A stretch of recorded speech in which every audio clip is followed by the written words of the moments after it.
سبيل الدموع سبيل مريح تنهدى يا صاحي كي تستريح وبث Quran surah kedua ayat 45 sampai 46.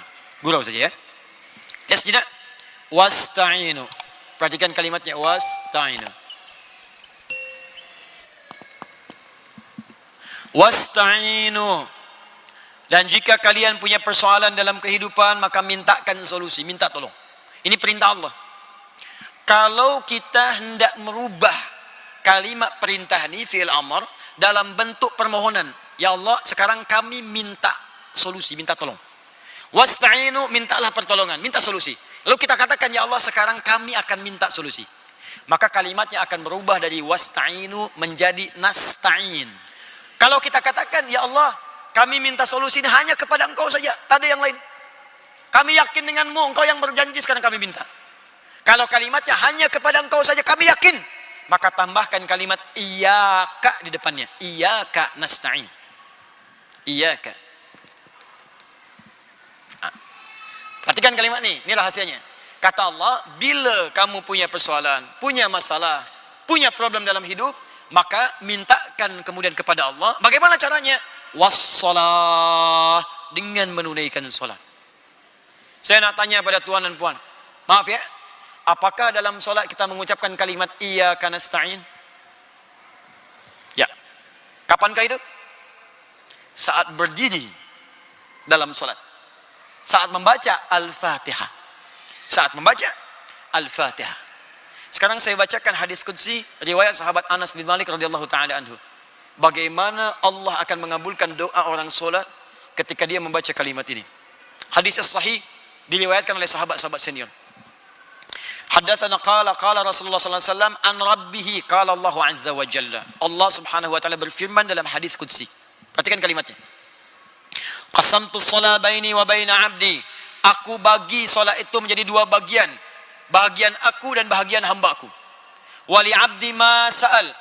Jika hamba-Ku mengerjakan bagiannya dengan sempurna, maka aku akan berikan bagianku untuk mereka.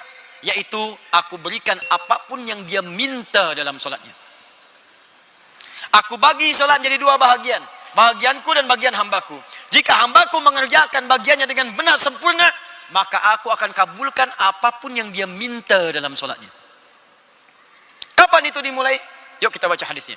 Idza qala al-'abdu alhamdulillahi rabbil alamin. Jika hamba itu bermula solat dia membaca alhamdulillahi rabbil alamin. Qala Allah azza wa jalla hamadani 'abdi, maka Allah akan menjawab seruannya itu dengan kalimat hamadani 'abdi, hambaku sedang memujiku. Wa idza qala al-'abdu ar-rahmanir rahim. Jika hamba itu berkata ar-rahmanir rahim, qala Allah azza wa jalla, maka Allah menjawab athna 'alayya 'abdi, hambaku sedang menyanjungku. Wa idza qala al-'abdu maliki yaumiddin. Jika hamba berkata maliki yaumiddin, qala Allah azza wa jalla majjadani 'abdi, hambaku sedang mengagungkanku. Awas, kerana tu kalau sedang solat, rasakan kita ini ditatap oleh Allah. Tak mampu melihat, tapi rasakan kita dilihat. Dan rasakan dijawab setiap kalimat kita tu. Itu yang disebut ihsan namanya. Orangnya disebut muhsin. Bukalah hadis riwayat Muslim di jilid yang pertama, nomor hadis yang ke-8, riwayat sahabat Umar bin Khattab radhiyallahu taala anhu. Sebelah kiri paling atas di kitabnya. Dinukil oleh Imam An-Nawawi rahimahullah dalam kitabnya Al-Arba'in An-Nawawiyah, nomor hadis yang kedua, dikenal dengan hadis Jibril. Ketika Nabi SAW disoal oleh malaikat tentang ihsan, ditanya mal ihsan, kata Nabi, an ta'budallaha ka'annaka tarah, fa illam takun tarahu fa innahu yarah. Engkau beribadah menyembah Allah, ta'budallah, engkau beribadah menyembah Allah. Kalau kita ingin beribadah, kita ucapkan na'budu. Na'budu, engkau beribadah kerana Allah. Seakan-akan engkau merasakan ditatap oleh Allah Subhanahu wa taala sekalipun kau tak mampu menatapnya. Rasakan. Nah, sekarang ini rahasianya. Wa idza qala al-'abdu iyyaka na'budu wa iyyaka nasta'in. Jika ada seorang hamba berkata dalam solatnya, iyyaka na'budu, ya Allah sekarang kepadamu saja hamba menyembah. Hamba sedang solat, sedang menghamba, sedang ibadah, kepadamu saja. Tak ada yang lain. Wa iyyaka nasta'in. Dan sekarang hamba ya Allah punya soalan dalam hidup, punya masalah. Hadirkan dalam hati kita tuh. Rasakan. Tuhan punya masalah apa? Tuhan punya problem apa? Hadirkan dalam hati. Jadi bukan sekedar bacaan saja. Begitu caranya, hadirkan dalam jiwa kita. Ya Allah, ini suami saya, istri saya, anak saya, budak-budak, di sekolah, problem di kantor, di pekerjaan, jabatan. Hadirkan di benak kita. Nabi Zakaria tuh melakukan itu. Jadi ketika berdiri dalam sholat, beliau minta.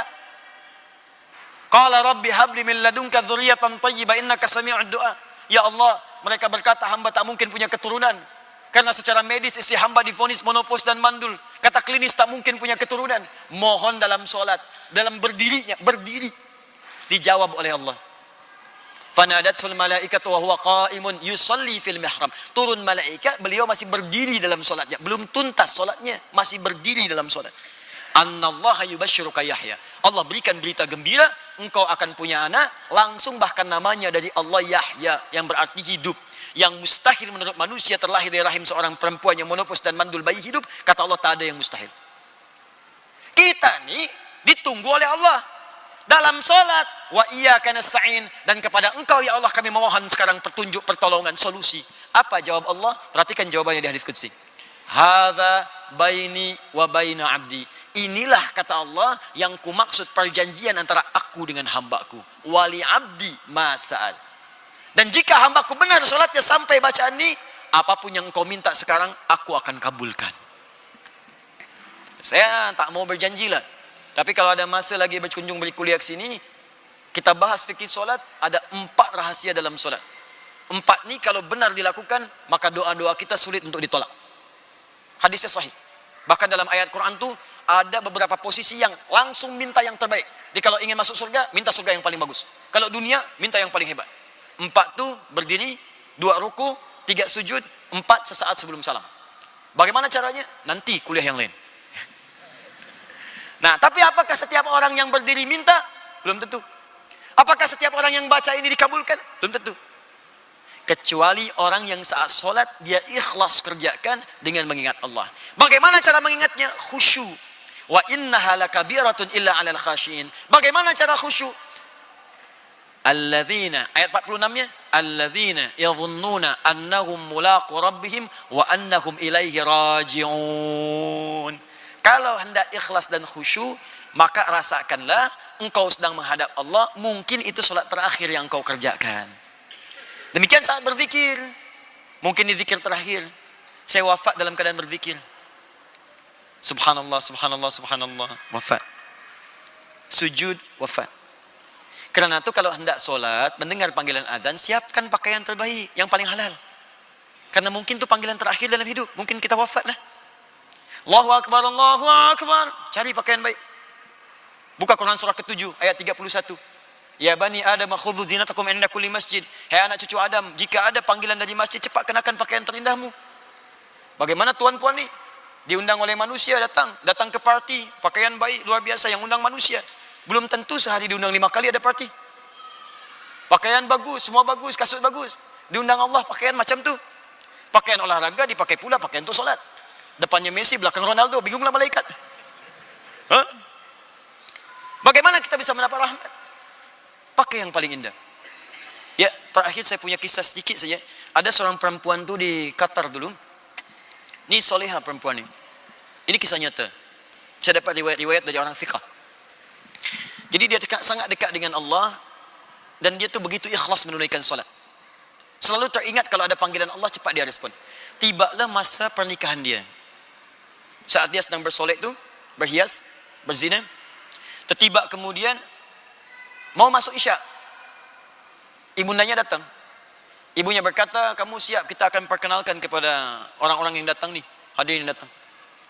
Azan berkumandang. Dia berkata pada ibundanya, ma, hanal waqt. Tiba waktu solat. Saya ingin solat dahulu, baru saya keluar. Apa kata ibundanya? Kamu nanti bisa kerjakan nanti. Sekarang kamu keluar dulu.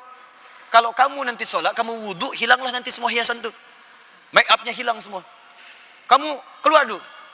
Kata perempuan ni anaknya, ma, hanal waqt. Panggilan Allah sudah tiba. Aku malu kepada Allah. Allah yang berikan aku waktu, kesempatan untuk bisa menikah. Aku ingin bersyukur kepadanya. Ibundanya keluar dengan sangat ketus, dia keluar, ya sudahlah kamu kalau begitu, dia banting pintu keluar. Maka dia berwudu. Wudu dengan sempurna, dengan khusyuk. Jatuhlah make up itu. Dia siap menunaikan solat. Khusyuk, enak. Ini kisah nyata, enak solat. Begitu dia sujud, lama dia sujud tuh, nikmat. Saking nikmatnya, lama tak bangun lagi dia. Disitulah ternyata saat terakhir dia hidup. Ya ayyatuhan nafsul mutmainnah. Manusia menginginkan ia menjadi pengantin dunia, Allah menginginkan ia menjadi pengantin akhirat. Manusia menginginkan ia berzina bersolek dengan make up dunia, Allah menginginkan dia bersolek dengan make up akhirat. Lepaskan tuh make up dunia, ganti dengan make up akhirat. Wudu. Masya Allah. Begitulah berzikir. Rasakan seakan-akan kita akan wafat. Indah.